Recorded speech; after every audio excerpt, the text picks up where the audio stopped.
Okay, Bellevue riders, or if you're new to the Bellevue group, I'm going to show a little video, make a little video that would explain what we're trying to accomplish in this thing called a rotating pace line. Now, some of y'all may be new riders, or maybe you've ridden with us for a while, but you don't fully understand how to do a rotating pace line or what we're talking about when we kind of issue criticisms or issue suggestions. And I thought maybe it would be good to just see this animation, and I'm going to talk through this animation as it goes and stop it and then start it and explain things. And I apologize, I'm not trying to offend anyone. I'm just trying to make it as clear as I can on what we're trying to accomplish. So first of all, I want you to notice as we watch this video, there's going to be actually two lines. There's a line at the bottom and a line at the top. So I'm going to go ahead and play this video, and you can watch this animation start, and you can see that there's a line at the bottom, and those guys are going forward. I'm going to call that the advancing line, and the line at the top I'm going to call the retreating line. And notice that that's a constant fluid motion here. You're always in motion when you're doing this type of rotating pace line. So let me just stop right now and explain to you that it's not by chance that the rotating line is going in this direction. We're going to assume that in this video, we're going to assume that the wind is coming from what would be the north.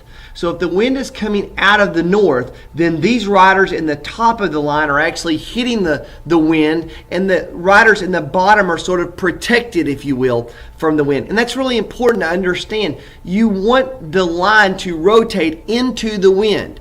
So if the wind is blowing out of the north, on this screen, the bottom line is advancing and the top line is retreating. However, if the wind was blowing from the south, which would be the bottom of the screen, it would be reverse. The top rotating line would be going forward and the bottom would be retreating. And that's important to know because sometimes, like as we're going south on Bellevue Road and we hit those S curves that are going left and right, sometimes we really need to change the rotation itself. Sometimes somebody at the front of the line needs to just kind of yell out rotating reverse, and then they would actually, even though they rotated up and over, they would rotate back the other direction and kind of maybe spin their hands like this to let the group know, hey, we're going to rotate in the opposite direction. Then when we make another turn and the wind changes, we're going to change the rotation again. Now that's kind of complicated, and if there's a very small section of road that's going to actually be affected by the wind, maybe we just keep rotating the way we're doing to get through that. But certainly when we start a rotating pace line up, we want to be mindful of which direction the wind's coming from. And unless the wind is coming directly at our faces, if it's coming directly in the same direction that we're going into, then we'll always rotate off to the left. And so the advancing line will be on the right side. Other than that, you always rotate into the wind. Okay, so another thing I want to kind of point out as we're watching this animation, I'm going to play through it a couple of different times, but I also want to mention to you that the gaps are close here. You don't see a big gap between the rider's wheels. In fact, they predict, or that they suggest, that your front of your wheel should be about 12 to 14 inches away from the back of the guy's wheel in front of you. So really about 1.5 feet. 12 to 18 inches is all the gap that you want.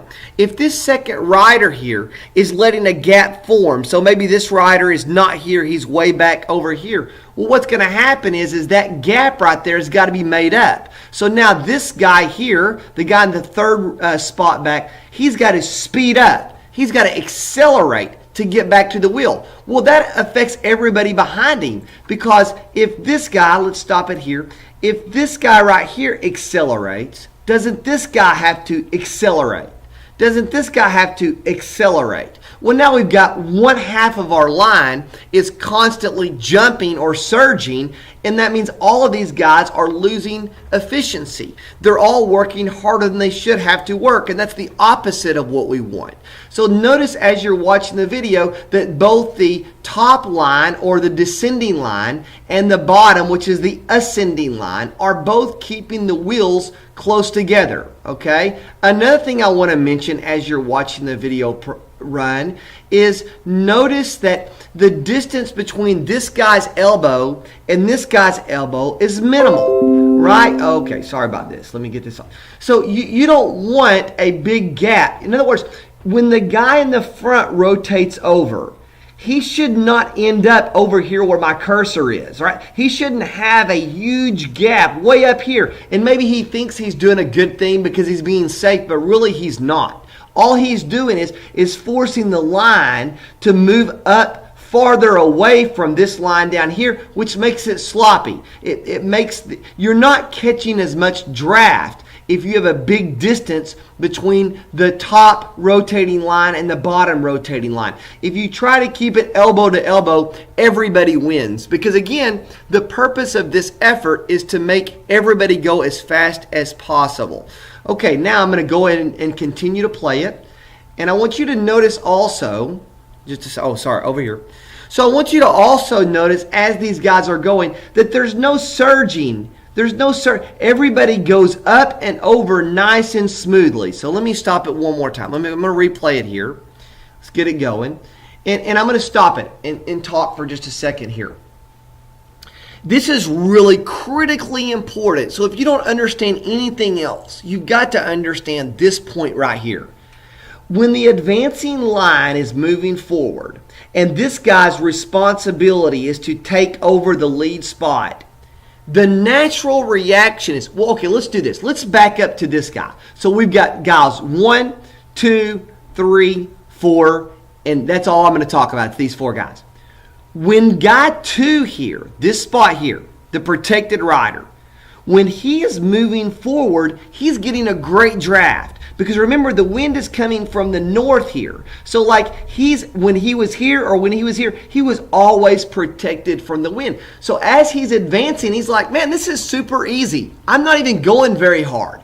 And then as soon as the guy in front of him rotates off, so guy in the lead spot, number 1, rotates over, this guy may mistakenly surge. He may think, well, I want to get up and over quickly because I want to help the group out. But guess what? You just hurt the group. If you surge to get up and over, that's what causes that problem I mentioned a few minutes ago, where everybody else has to surge. So if you notice, what should happen is, as the lead rider, the one rider, as he slips over into this spot, he's going to back off on his pedaling. Hey, I did not say stop pedaling. You didn't hear me say stop.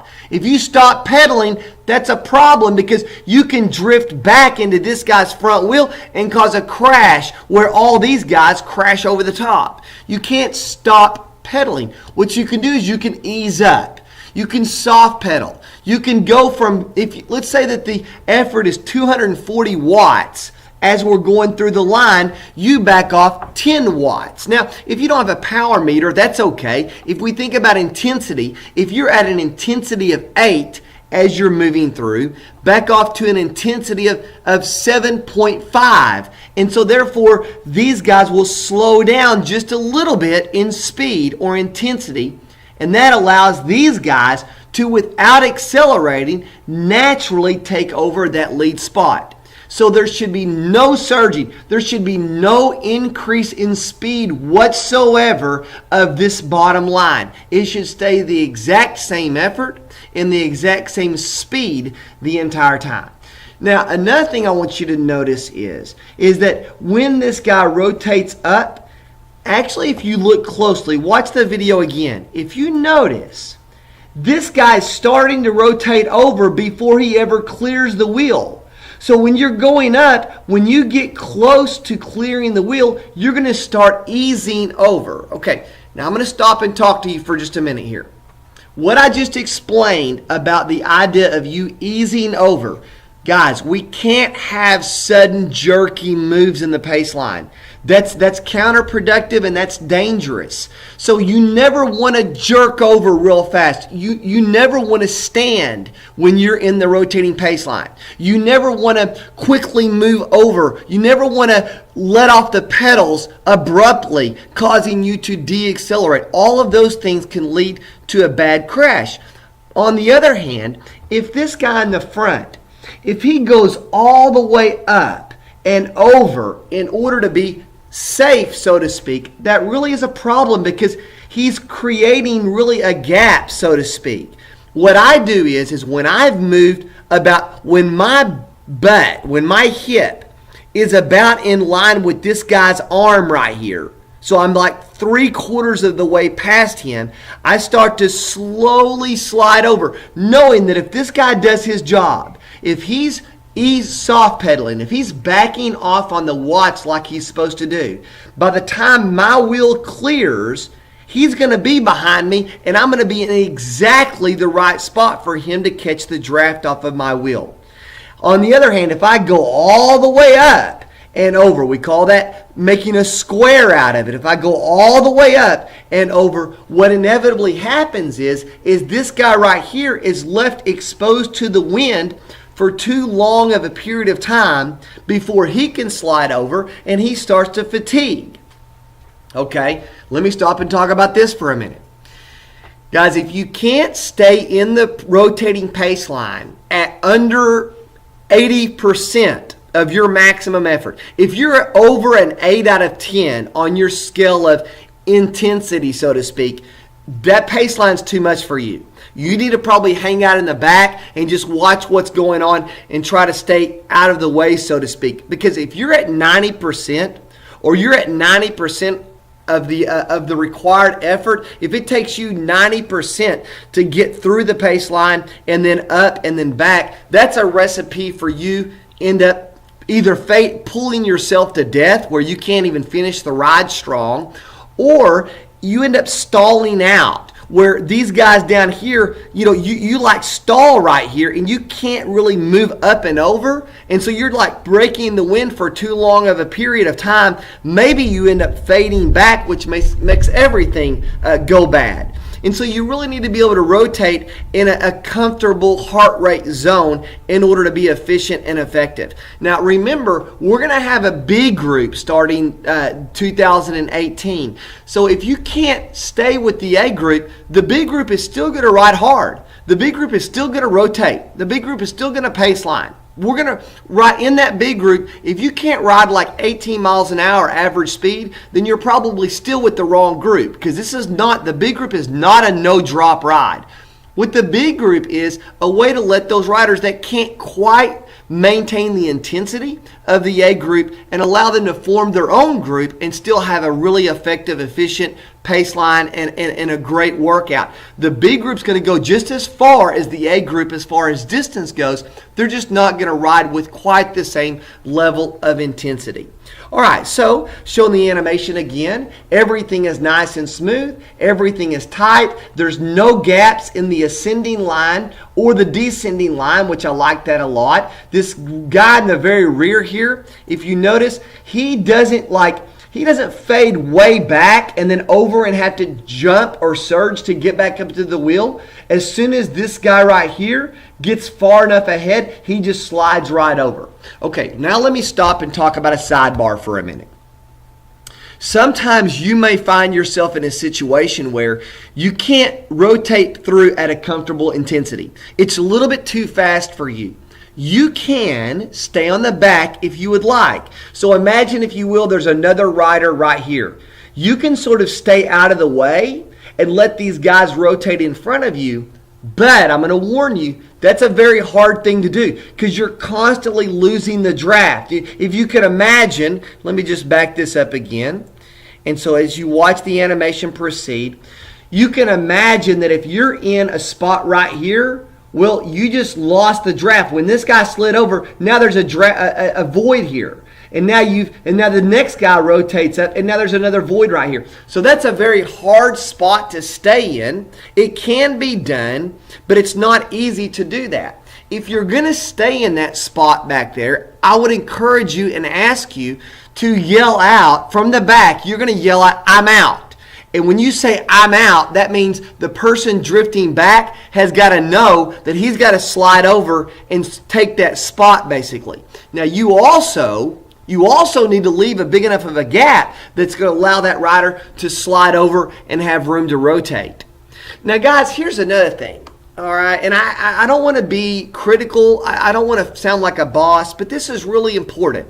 The guys that are trying to do the rotating pace line need you to either be in the pace line or out of the pace line and not in between. In other words, once you make a commitment to start rotating, if you're in this spot and you make a commitment to go through, you can't change your mind right now. You can't change your mind at this position and say, well, I'm not going to rotate through, because that messes everybody else up, and that makes us really, frankly, kind of irritated, because then people have to go around you. That's not safe, and that's not efficient. So if you get in a situation where it's really, really hard for you, please stay in the rotation that one time. And then when you drift back here, you can stay on the back and just not rotate anymore. So anyway, that's what we're after. I'm going to finish this one out. And then I'm actually going to show you another video where I'm not going to talk. I'm just going to let this video play. And I think this will be really helpful for you. Okay, let me minimize this. Give me just a second. And let me pull up my other video. All right, let me maximize this. And just watch this video and kind of keep in mind some of the things that I just talked about. Keep the two lines close together. When it comes to passing the rider falling back to do your turn on the front, keep close to their side. If you leave a big gap, there'll be a channel of air passing through the middle of the group, which will slow everybody down. Keeping things close together will make things faster for everyone. Follow the wheel ahead closely without overlapping and look down the road past the front of the line. If you're dropping back or it's a single line, look over your shoulder as you drop back to see gaps coming up and communicate with other riders and listen out for riders talking to you. Keep your front wheel to the side of the person in front of you, and when the last person draws alongside you, start to speed up. Okay, one thing they said that I completely disagree with. They suggested that you keep your wheel to the side. Guys, we don't want to do that. You want to have your wheel directly behind the guy in front of you. If you start overlapping wheels, and this guy right here, maybe something jumps out of the field here, a deer or a dog, or maybe you're trying to avoid a pothole, and this guy jumps over, just reacts naturally to miss an obstacle, he's going to take your front wheel out. So that's one thing on this video I don't necessarily agree with. I do like how that you can see how fluid this is and how there are no accelerations and how close the wheels are together as they proceed through the pace line. In this line, I would assume the wind is blowing from their left here across, from the left to the right, and that's why they're rotating through on the right side. If for some reason the wind was blowing from the right, then actually it would be the left side would be the ones advancing. So let's go ahead and continue the video. This will save you energy compared to if you wait until they've gone past completely. Keep yourself out of the wind and alter the direction of rotation accordingly. If the wind is coming from your right, then you should be rotating clockwise and anti-clockwise if the wind is blowing from the left. Regardless of wind direction, riders should always be on the correct side of the road. If you're the most experienced rider in the group, then take the initiative to change the direction of rotation if you go round a corner and the wind is coming from a different side. Communication is a key part of racing smart. Don't hit the pedals hard when you get to the front. The speed should remain the same and the person pulling off should slow down slightly. Smoother is always faster. Don't ride too hard on climbs if you're the strongest in the group. All this will serve to do is put your fellow riders into the red, and then they'll not be able to contribute once. Okay, I am going to stop and talk about this for a minute, guys. This is also critical for us. You don't want to think about it like the speed is going to stay the same during the entire effort. It's not the speed that stays the same, it's the intensity. So if you're going up a little bit of rise, now when we get to big climbs, if we go up to a major climb, like let's say Savoy Hill or even Wheeler Hill, guys, we're not trying to rotate while we're going up those climbs. That's when we want the strong riders. That's you, Jason Jenkins. That's you, Mike McCutcheon. That's you, Chris Manny, or Jeremy Duckworth, or Ben Gibson. Whoever you are, you know who the strong riders are, right? The really good climbers. Edwin Flores. the guys that are good climbers, we want them to sort of just go to the front on a climb and just set the tempo that will help everybody. Unless they want to attack. If they want to attack and try to break everything apart, they can. All bets are off on climbs, essentially. We're trying to do a rotating pace line when it's basically flat, but you are going to have times when you go uphill just a little bit. And when that happens, we want the line to basically slow down some. We want the intensity of the effort to slow down some in order to keep everybody in a comfortable zone and not too fast or too hard and get their heart rate elevated. If you try to keep the exact same speed, you're going to get to a surging situation, and that's what we don't want. So when we hit a climb or a rise in elevation, just kind of back off the intensity a little bit in order to keep everybody together and everybody smooth. Again, you know you're doing it right if there are no surges in the pace line. If you're having to surge or seeing other people surge, if you're seeing gaps form between wheels as you're drifting back or as you're moving forward, then everything is jacked up. That's what we do. No gaps between wheels. 18 inches to 12 to 18 inches. If that's happening, we're doing a perfect job. The road flattens again. Good communication is key to riding through and off. Keep it tight, don't let gaps appear, and encourage other riders in the line. Normal group etiquette remains. Point out and verbally alert the others in the group if you see any holes or other hazards coming up. If you simply cannot do another turn, then it is okay to temporarily sit on the back to recover, but make sure that you alert the riders of what you're doing. Simply say hup so that they know that you're not coming through. Why is it called a chain gang? Well, because one line effectively moves forward whilst the other line moves backwards, a little bit like a chain on a bike.